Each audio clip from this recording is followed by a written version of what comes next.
Mapagpalang araw po. I'm Jeremiah, here again for Daily Devotion. Ang title ng devotion natin ngayon is Bakit si Jesus ang tinatawag na tinapay ng buhay? Jesus, the bread of life. Ngayon, basahin natin yung verse for today. John 6 verse 35. Then Jesus declared, I am the bread of life. Whoever comes to me will never go hungry, and whoever believes in me will never be thirsty. Let's proceed na sa teachings. First is, you cannot have eternal life apart from Christ. Sabi ni Jesus, I am the bread of life. Yung bread, nagbibigay siya ng life. It's our nourishment. Kung wala tayong pagkain, wala tayong buhay. Para sa same way na walang eternal life kung wala si Jesus. Hindi good works or pagiging mabait natin yung dahilan. Si Jesus lamang yung dahilan.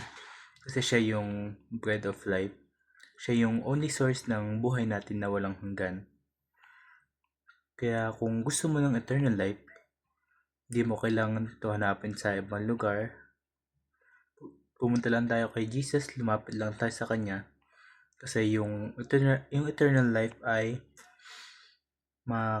makikita natin sa Kanya lamang. Next is, you cannot find satisfaction apart from Jesus Christ. Sabi ni Jesus, whoever comes to me shall not hunger. Yung hunger dito, hindi siya physical. Ito yung hunger ng heart. Kung yung pwede kang magka-achievement or success and relationship and madami kang gawin. Pero minsan mafe-feel mo na parang may kulang pa rin. And yung puwang na yon, si Jesus lang yung makakapil nun sa puso natin, yung kagutuman ng puso or soul natin. Walang ibang bread na makakapag-satisfy doon kundi si Jesus. Hindi ito magagawa ng pera or kung ano pa man na worldly things. Si Jesus lang yung makakasatisfy sa atin. Next naman is, you cannot find nourishment apart from Christ. And dinagdag ni Jesus, and whoever believes in me shall never be thirsty.